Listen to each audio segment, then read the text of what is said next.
Welcome to Isn't It Obvious, where things are obvious. That's going to be the intro.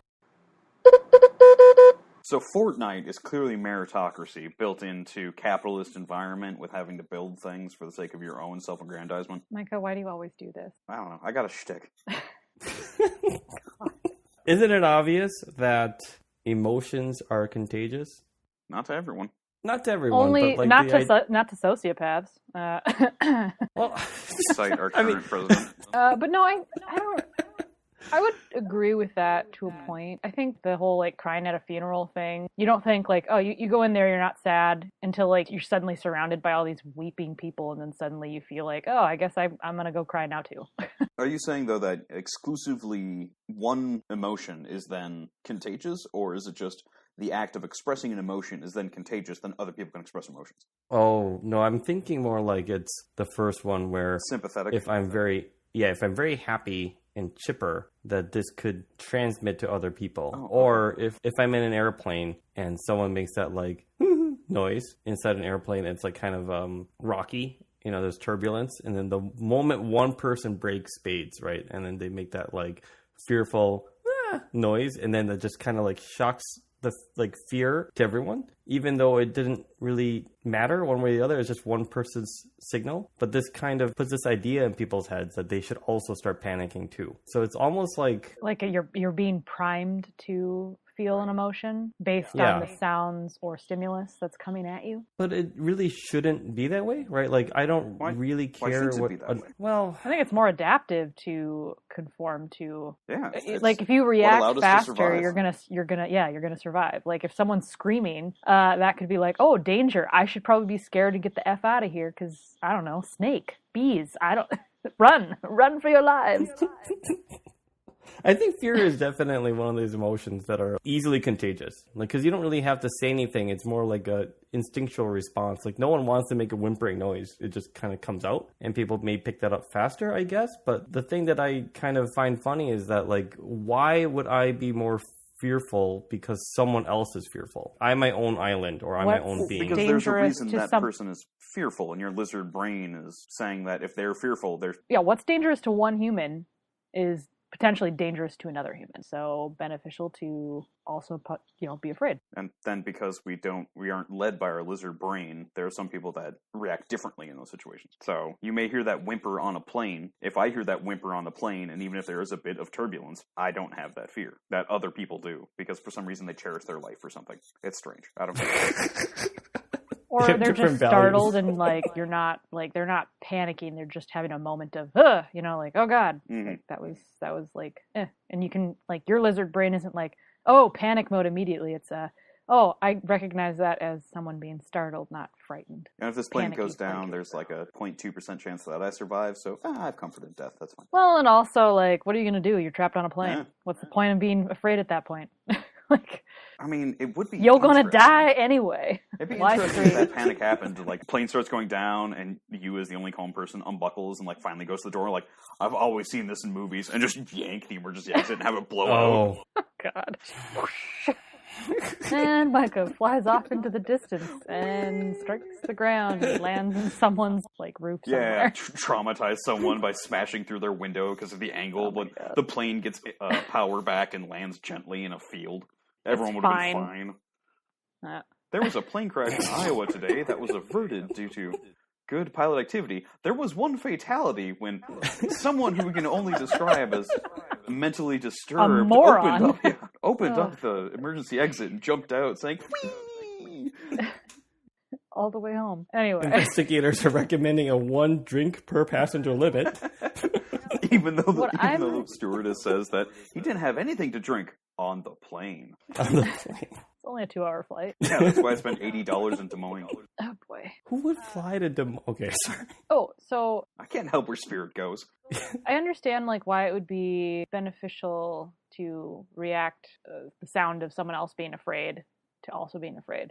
But like, what about like positive emotions like happiness and things that aren't going to necessarily affect your well, I guess they could affect your survival. I don't know. I usually turn into more curmudgeon when someone comes up to me with a big smile, like, "Hi, how's it going? You having a good day?" Yeah, but like being social is kind of important, you know, to living. Is it though? If anything, the last 6 months have proved it is not.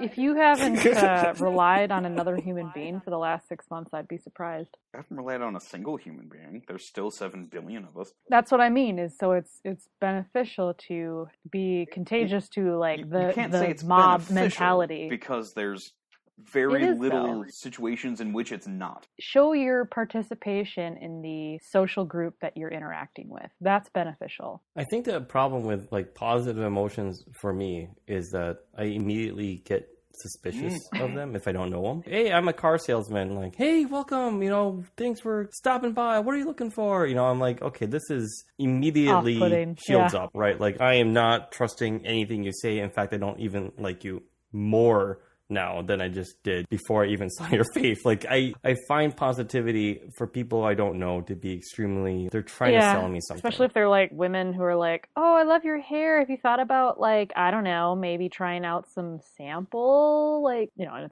it's a fucking MLM. I'm selling Monette. I always had that feeling with a certain salesperson that we worked with. I could never, ever trust them. And I tried to do social things because they were a very outward-going person. Oh, I know this did person. Stuff. And I'm like, yes, I want to do things. Then I did things. I'm like, I hate doing things. I could handle that person in small doses. But yeah, they were definitely very sales pitchy. Like, that was their shtick. In everything. It wasn't a shtick. It wasn't an act. It's just who they were. No, yeah. I was going to ask, is like the person not... It's not necessarily he isn't trustworthy. That's just kind of how he's wired. He's just a very happy-go-lucky, chipper, positive person. Disingenuousness. I was going to say, it doesn't necessarily feel fake, but it feels like on stage. Narcissistic.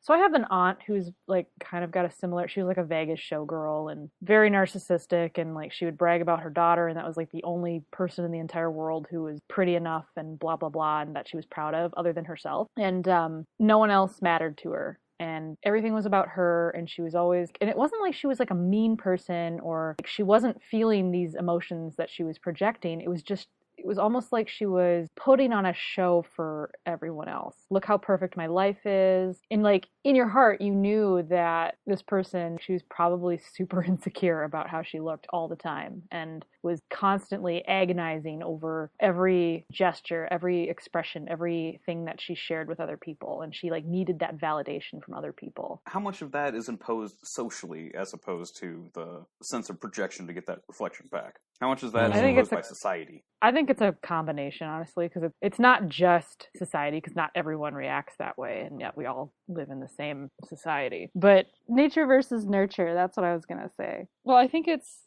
both. I think it's like it's not one or the other, it's both. It's a combination. Like you grow up with it and you're also predisposed to it. But does society manipulate that base response that's natural to human beings for the sake of certain reactions? Is that something that's built into society, or is that a construct that other people exploit because of the nature of society? Yes. To which? Yes. Inclusive or. Let me ask another question then about the aunt situation, where I'm assuming she's very positive. She did right now, but yeah. Well... No, she wasn't really... In this example... She was positive about, like, her life and her stuff and her daughter, but she really didn't care about anyone else. If you're going to have a regular conversation over coffee with her, she's not going to be like, oh, this weather is terrible, and I got... No, she'd be like, oh, back when I was a showgirl, or, oh, my daughter is, doing this extra special thing that you should be totally jealous of. She'll talk about her accomplishments or her daughter's accomplishments, which she kind of vicariously lived through. But technically, this is still positive territory, right? She's not talking about things that are sour. So narcissists are very engaging, and first meeting, they're very positive, and you're like, oh, you seem to have your shit together. And over time, as you interact with them more, you start to see that what they're saying isn't necessarily the full truth, or you can kind of get the sense that, okay, yes, they seem like they have their stuff together, but in reality, they're agonizing over every Facebook like over every flaw in their photo. Like they're the Instagram models who need to send out their photos to, you know, have them doctored up because they can't stand to post anything of theirs that might have a flaw or look unflattering in any way. That's most modeling. It is. And I'm not, you know, like that's the job too. They're self-publishing. That's all. Yeah, and I don't think there's anything necessarily wrong with it if it's for your professional job. I don't know. To me, that's a little that's more. Is that a model considered a professional job? If it makes you money, yeah, I would say yeah. Yeah. Then it's maybe not healthy, but it's understandable to worry about those flaws, and it's not like necessarily a psychological anxiety-inducing issue. But I think the people who aren't professional models or whatever, and they do that, then it's probably wrong, like Facebook. Anyway, yes, Phill. Okay, so she has a job that requires a lot of like physical awareness, I suppose. Let's just say in this case, she's a Vegas showgirl. Back in the day, all right. So she cared a lot about physical appearance, and you know, fair enough. I think when it comes to business, like and making money, like this is kind of what we all, you know, respect. It's like, look, this is your livelihood, so you're going to put your talent points where they need to be. You got to be very charismatic and very attractive. You kind of have to be in an industry that requires it, and that's the industry they choose to make money. That's fine by me, right? I think that should be fine by most people as long as it's just business, right? It's not personal sort of thing. My question then is someone who's like that and perhaps demand perfection. Maybe it's like nurture or nature. Maybe it's just what society puts on them because they're concerned about losing prestige or whatnot. But if this person is positive, in this case, if you're on, is it because they want people to react positively to her and they just feed on that? I would say, yeah, in her case. It's about other people giving her validation for her accomplishments or her looks or whatever. She wants other people to admire her, be jealous of her, look up to her. That's the validation she would want. So is validation the emotion, or is it a different thing depending on whatever audience that she may have been in terms of trying to make it contagious or using that aspect to gain what she needs out of it or what she wants out of it? I think validation is the motive for her putting on the act.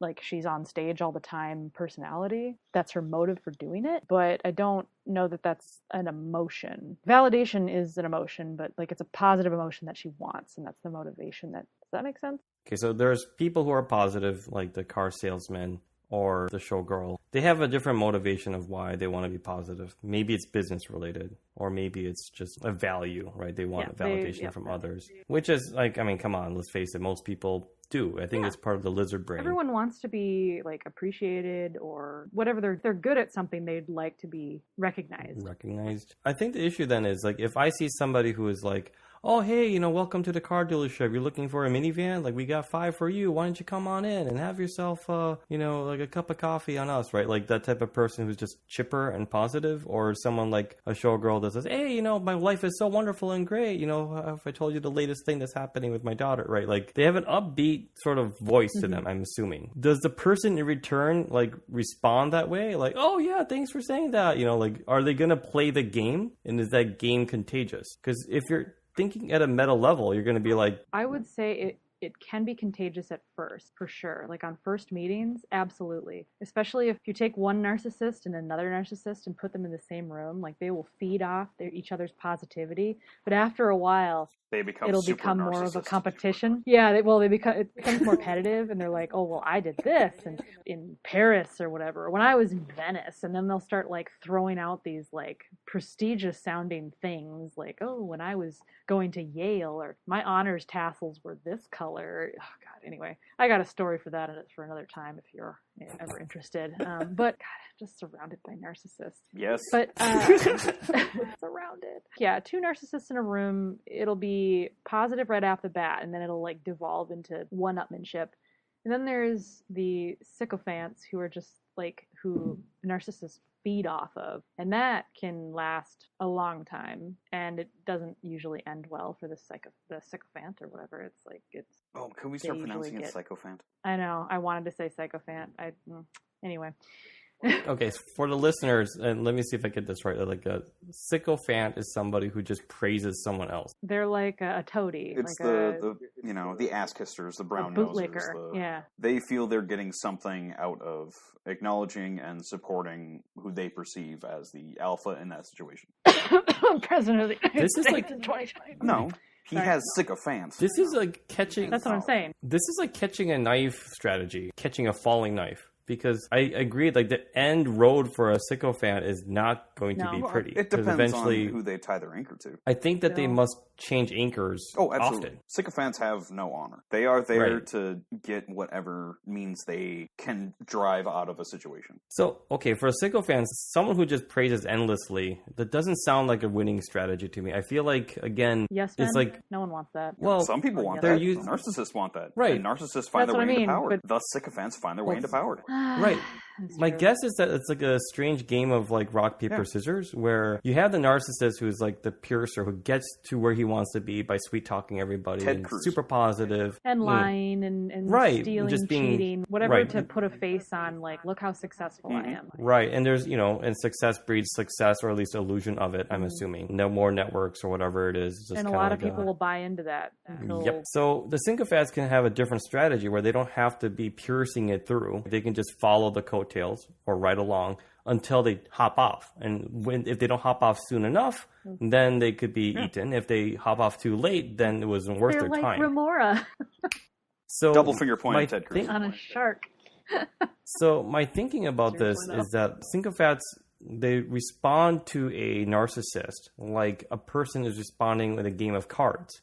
They're not like blind. They're not like, oh, this person is so charming, I'm just going to praise them. It's more like this emotion is more like this person is playing this strategy. I'm going to raise them with that. I'm going to get what I want, bail, join somebody else. And I'm going to keep leapfrogging until I get to a position where I feel comfortable, where I don't have to do this anymore. That would be the smart way to play. No, but you have it with a lot of sycophants where their understanding what game they're playing overtakes their actual skill in that game. And they get in over their head. And that's where you have these big apology tours from people that were supporting. Well, it's like you've got the cold-blooded sycophant who is just playing the game, like you're saying, Phil. And then you have the sycophants who are legitimately putting this narcissist up on a pedestal and thinking that they are like the second coming or something. Like they are words of God and wisdom. Like they will follow them to the ends of the earth. There's two types in this case. My limited knowledge about how survivalism works would be that the person who's just endlessly praising the cult leader, not going to be pretty for them. Although I did have a previous podcast, like, isn't drinking the Kool-Aid better for you? Yeah. Moving aside. And I said, the person no, it's not. And the answer to that is like, yeah, I guess for your small little short life, it was pretty good. Well, because you didn't have to worry about anything. If you look at a lot of cults, when the original leader goes away, it's that top sycophant that takes over. And then it crumbles because they're not a leader. Yeah. Right. They're not the charismatic snake charmer that their leader cult person was. Yeah, and then the following dies, and the rest of the sycophants who are in it to win it or whatever are like, nope, I'm going to turn on you and eat you. Yep. I feel like in this game, being a sycophant is brown nose or teacher's pet, whatever you would like to call it. I don't think that this is a bad strategy. I think that this is actually a pretty good one. Do you think that in relation to our current president, because there are so many examples of sycophantism? Sycophancies? Sure. What about Anthony Scaramucci? That's a different thing, Micah. You didn't jump off fast. Sorry, go ahead. He brown-nosed his way into whatever position he held for a grand total of a Scaramucci, 11 days. But after that, he kept on with the brown-nosing until he jumped off that bus. He stopped riding those coattails, even though he was there. He achieved a relatively high status, was shit-canned because he's Anthony Scaramucci, then kept on riding those coattails, even though his nose was bloody. Well, he didn't know when to quit, and he clearly didn't understand the type of narcissist he was dealing with, so he just lost that game. He had a strategy, he was told it would work, and then it didn't. Because whenever you're playing sycophant to a narcissist, you also have to be useful and to have the appearance of success or something. Otherwise, they're going to dump you immediately. It's a shark pit. That's what it is. Oh, those poor sharks. So you're going to get eaten alive if you're, Anthony Scaramucci. If you're chum. Okay, this is my I don't know what type of fallacy this is, but all wigs are bad because all wigs are bad, right? Like you notice a wig, so therefore, this wig is bad. Like sample size problem. Disagree. I mean, yours is impeccable. I was gonna say things too. I've been bald since I was 22. Nobody says anything about my hair. The problem with it is like amazing wigs don't look like wigs, so that sample size isn't collected, right? So you're only grabbing the worst ones and thinking like, oh, all sycophants are just terrible at it. Scaramucci is like the classic example of someone who didn't play their cards right. And so maybe this whole genre of brown nosing and being the teacher's pet or whatever is bad. You don't want to do this because it doesn't end out well for you. Like I can just name all these examples of all wigs are bad, right? Even though I don't know the ones that are good. Because the ones that are good play their hands right. No one ever notices them. And then they get off to where they want to be. Yeah, I wouldn't say all wigs are bad, but I would say that genuine hair is still better. Bernie Sanders should wear a wig. Maybe? Yeah, he should. No, why? He looks great. No, he's more a socialist Doc Brown. He's an old man. Who cares? To relate this to something less depressing of our current governmental situation, would you say that Siths are a bad sycophant, while Jedis are a good sycophant? Because you start as a Jedi, in relation to who are they? Do all the things, you support those above you in hopes of getting into the council at some point after you pay your dues. But Sith is just you're that sycophant to your master until you kill that master and become the master, and then start training your own sycophant. I think that they're both the same system, isn't it? The Empire wasn't Well, wrong. as a Padawan, you just have to deal with Padawan crap. And there's no guarantee you're going to ever be top dog. You know, there's only so many people on that council. But there's always that and chance. There's a lot of Jedi Jedi. Strive for. Right. But So you keep playing that game. That's why you don't turn to the Sith. You don't turn to the dark side because you have the Jedi Council episode 3. But with the Sith, it's like, well, eventually my master is going to get tired and old and sloppy and weak. And then it'll be he'll be happy that I kill him, right? Like, this is what make him happy, right? However you want to make that. So it's the same right. toxic situation.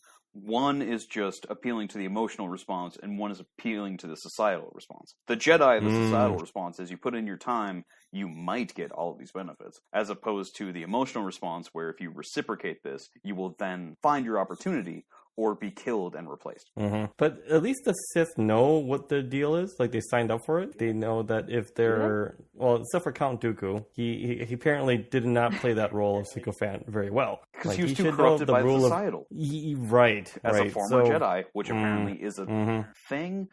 George Lucas is taking weird drugs with the prequels. He needed an editor. I've set this established universe that other writers have made better. How can I fuck it up? I was going to say a lot of good storytellers take drugs. No, a lot of them do. No, they don't. Stephen King's best work was when he was riding on cocaine. His worst work. I said good story. I said good stories. You know what? Not Maximum Carnage. Because, that's fair. God, that was bad. Nope. I know. I think I've said this before. But he's not my cup of tea, but he's not a bad writer. Lower quality work since he stopped drinking and doing drugs. They're fairly formulaic. Well, most of his. But he had good, shocking twists to stand up with. There's nothing wrong. No. There's nothing but wrong with being he had interesting things that sells. kept him along. It sells. Any crime novel ever. Okay, I just have to say this. You can be a good writer but still write crap stories, and you could be a very bad writer and still sell tons of books because nobody cares. But we're not talking about sales. We're talking about quality. There are good Stephen King books. And honestly, his writing, if you just take some passages, are pretty powerful. Like, they're visceral. Yeah, they're not bad. Okay. We're not comparing him to Raymond Chandler or anything like that. The master I'm going to throw another analogy here. You did Star Wars, I'll raise you with Nintendo. I feel like good writing is good graphics. It's just very well done, and it's going to be photorealistic, and everyone's going to be very impressed. It's going to be very nice and pleasing to see. But if the gameplay isn't there, the story, or what makes it fun or enjoyable to read, then what's the point of watching this? Graphics? Right. It's just there's nothing to really to propel this forward. Whereas Nintendo, they don't want to spend any money, so then they just have really crappy graphics, but they're maximizing. They have amazing writing. Yep. They have amazing writing or like story formulas that they can make a fun game, and it doesn't really matter that the graphics are kind of they're charming. Right. So I'm thinking like books like 50 Shades of Grey or Twilight or whatever it is. Like, for many people, they're just fun. It's not thought-provoking. They're not going to introduce any new philosophies. But what is it supposed to do? What is this book supposed to do for this audience? Yeah, but it's turn them the fuck on. Well, yeah, it's just... So those books, though, are substanceless. They're fun, but they're substanceless. Just like those pretty graphics. They're fun to look at once, but they're substanceless. So you're not going to come back and play them again. In fact, you'll probably get angry after a while because it's like, God, that was a waste of my time and money. Whereas... One example of I would Nintendo say, in this situation, for some reason dealing with emotions being contagious, has the what would relate? subpar graphics but over the top story or gameplay. I would say you could just for popularity's sake, you could put Harry Potter on that. No, I'm talking video games here, not kids' books. Oh, no, because the 50 Shades of Grey is a good enough analogy of something that is substanceless but entertaining. Oh, well then Zelda. That's Nintendo, right? Yeah, I think Zelda's great. That's fantastic storytelling. A princess is kidnapped by a pig. But it's fantastic gameplay, or it's just fun. It's fun. Okay, the one I'll bring out that's fairly old now is Breath of the Wild. Compared to its contemporaries, where their competitors are trying to crank out as much graphical capabilities as much as they can. I think at that time, The Last of Us was kind of around that same era. So it looks pretty, right? I'm not saying that game is bad or by any means, but Nintendo was like, no, screw it. That story is amazing. The story is amazing, right? So they're at the end, these competitors, and Nintendo included, are all trying to do something with it, which is make money, but that's aside the story. And Nintendo decided to say, oh no, we're just going to crank up the fun part of it. We just want to make this empty calories, like Sera, you mentioned, not much substance, just make it enjoyable. Well, then shouldn't you bring up graphics? Minecraft? Yeah, I love Minecraft. Minecraft is literally substanceless. Right, it is. It is not. There's a storyline. Is version. It good? Most people don't. Do people play it? I don't know. Is that why people play? I don't know because you don't. No, exactly. That's true. People don't play Minecraft for the story. They play it to build shit. That's the point of that game. Well, okay. So my point is then this isn't that just the same as a good writer versus a good book versus a good story versus I just enjoy this, I don't care. It's like poetry versus it's like different genres. Yeah, and we all know poetry sucks. Okay, I think different games and different books are just different genres. Like that's they are. Some are sugar and some are vegetables. Some are sugary vegetables. Oh, okay. The way that Oh dear. Well, isn't it obvious that emotions are contagious and that vegetables can be sugary? Stay tuned for another Isn't It Obvious. And thanks, Mom, for making me eat my vegetables. Wait, vegetables can be sugary? Yeah, haven't you ever had steamed carrots that tasted like delicious honey? You're supposed to go to salutations and then just leave on my incredulity. Come on, Sera. Absolutely not. Come on, you asked a question with an exclamation and a question mark. Oh, thanks, Mom. Thanks, Mom.